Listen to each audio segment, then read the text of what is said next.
In today's video, I am going to be breaking down what you see behind me, which is a full training session with David and a friend of his, Krish, and they are going to be going through a lot of different drills that are going to be associated with being able to finish at the rim and finishing strong with two hands, but also being able to have touch around the rim and being able to finish with different types of floaters.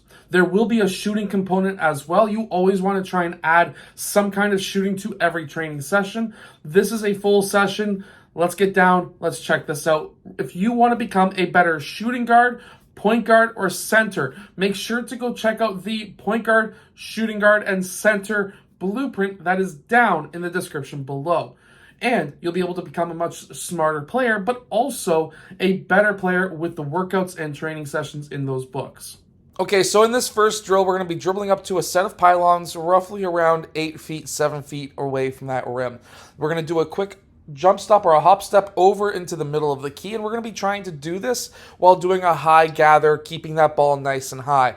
I'm there right there, standing, trying to reach in, trying to steal that ball if they don't get that ball high enough. The idea is, in game, there's going to be a lot of defenders who are going to be trying to steal that ball, and while this is a move that you can do in game, we still need to be able to combine moves with being able to hit a floater afterwards.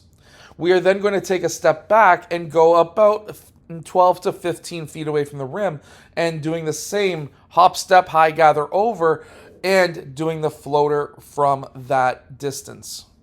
When I was a player, the hardest type of player that I had to deal with or guard was players who could literally do a floater from anywhere inside the three-point line.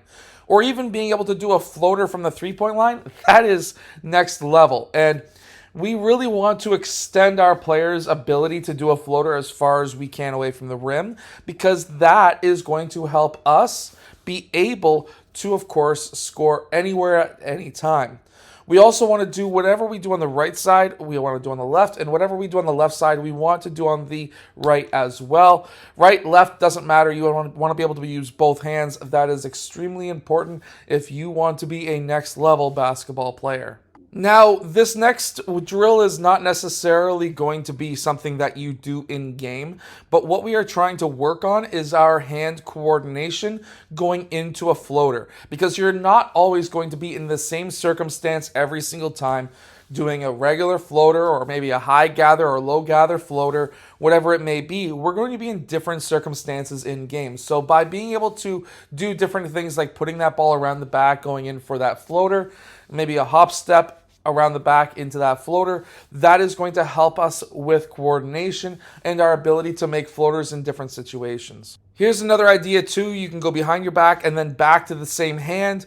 Just adds a different layer of difficulty and is a bit harder to be able to make these floaters like that. So definitely an advanced move here. Here we're now going into a crossover and then making body contact, hop stepping away from that contact, making that contact first, and then being able to make that contact and go in for that floater as well. Making just that slight contact into that pad is extremely important, because now in game you're going to be making that contact anyways, and being able to now finish with a floater and still being able to hit those layups or those floaters is extremely important, and this will help you be able to get to the next level.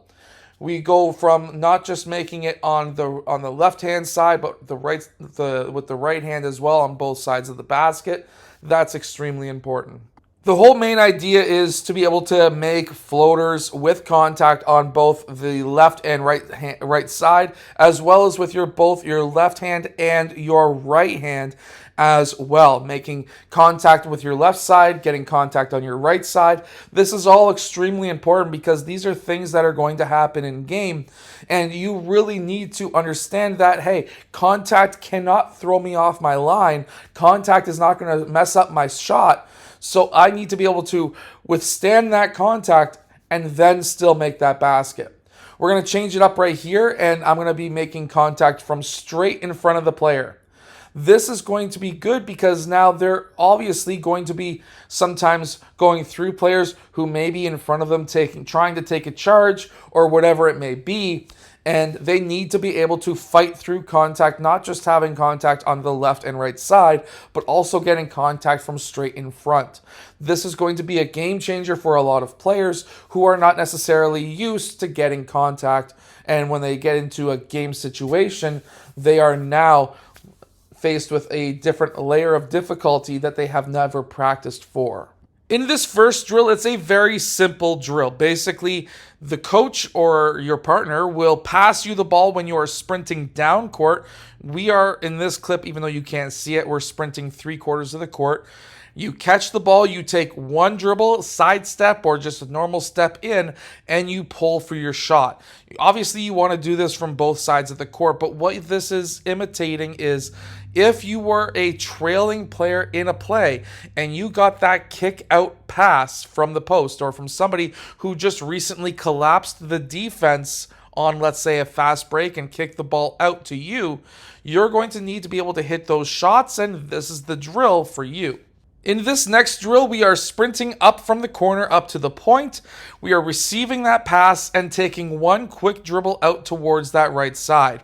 Now, the idea here is if you were making this cut in game and you had a player who was trailing you, let's say you were going just a bit faster, you want to be able to sprint this, and then by going back in the direction that that defender and yourself was coming from, you are hoping that the defender's momentum is going to continue through while you are going the opposite direction, which will allow you to be able to take that shot. And the through the legs dribble is just a simple dribble that you can do to protect that ball when you cross over from reaching hands. Now, this is just a stack on top of the last drill. You're going to still do that crossover. You're going to then do one attack dribble towards the basket, and then you are going to then do a quick snatch back and sidestep out to the middle of the key. The idea here is to now work on your mid-range jumper. While a lot of coaches will say that the mid-range is dead and that nobody should be taking mid-range shots and things like that, well, I disagree. You need to be able to take mid-range shots because in playoffs and very important games, a lot of teams are going to be cutting off your ability to drive, and they're going to be cutting off your ability and closing out to you extremely fast at the three-point line. That's when the mid-range becomes very handy, and you need to be a 3-level scorer. So if you want to be a 3-level scorer, obviously you want to be able to work on your mid-range jumper, and doing a drill like this will definitely help you improve that. Now, this may be a shot that some coaches may yell at you for, but a quick dribble pull-up at the point from somewhat deep as we are doing right here. Now, in Canada, for grade 8 and under, we use that inside three-point line. We use the FIBA, which is a bit farther three-point line for high school players. Now, when it comes down to this drill, if the other team is running a 2-3 zone, or if you just need to pull up quickly for a shot, which is actually a strategy that we run and a lot of other teams run as well, by doing a quick dribble pull-up, you are going to be a very deadly player if you can hit those, because now you're forcing those players to guard you outside of the three-point line. They're forced to guard you earlier on in a possession, which will put them at a disadvantage because now you're opening up a lot of different passing lanes, driving lanes, and cutting lanes for other players. So definitely a dribble pull-up. We're starting at the far side free throw line and dribbling up to this point. This is going to be an extremely important drill and will definitely help you shoot the basketball better. So in this first drill, we have obviously Krish right here and then David next. And what we are working on is our ability to hit a ball that is tossed in the air while still staying in 100% control of our bodies as well as our ball, and then still being able to finish. Now, you can just hit the ball anywhere, but if you want to level up this drill, what you can do is you can have that player or yourself hit that ball that's in the air back to the player or person who tossed the ball into the air, and then still being able to finish at the rim with your right and left hand. Next, what we are going to do is we are going to hit that thing that I'm holding. I call it a stick. but we're going to hit the padded stick while we are in the air, and then we are still finishing. Now, what this is actually doing for you, in my opinion, obviously you're learning how to be able to finish at the rim while still creating that contact, and of course, being able to move that ball around in air. But in my opinion, what you are actually learning in this drill is the ability to be able to withstand contact on that ball and then still finishing. How many times have you been close to getting blocked, and if you were just a bit stronger, you could have finished it? Well, in this drill, that's, in my opinion, what we are working on, even though we're working on a lot of other things, like being able to move that ball while we are in the air, finishing after contact, finishing while being in the air for a while, stuff like that. But still, great, fantastic drill. Now, this next drill is the exact same drill, but now I am leveling it up because, of course, that is what you have to do. If you want to improve, you got to use the same drills and then stack them to make them tougher. Here, I'm making David and Krish bring that ball back down after getting that ball hit by this stick, and then doing one of those scoop shots, whether it's on the right or left side.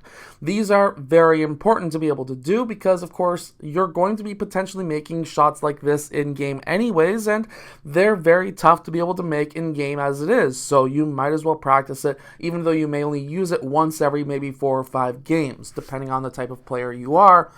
Players like David and Krish tend to use these scoop-type layups multiple times per game, and they make their shots.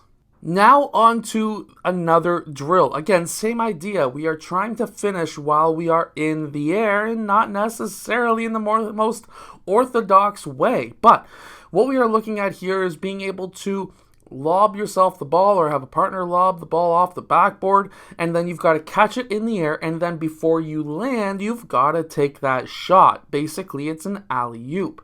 Now, if you're a bit older, you could dunk this, but at this age, both of these boys are quite young. This video was recorded about a year to a year and a half ago, and Krish at that time was a grade 9, and of course, in the States, that would be grade 8, and David is a grade 8 in Canada at this time of this video, which would be grade 7 in the United States because of their birthdays.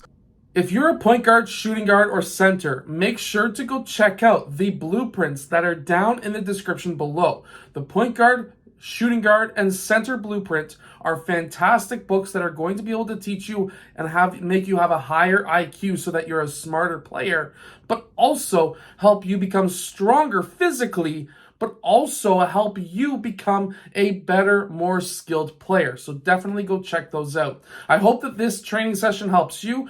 Copy these drills, use these drills, and get onto the court and work your butt off. Anyways, I'll see you guys again in my next video. Hit that like button and subscribe.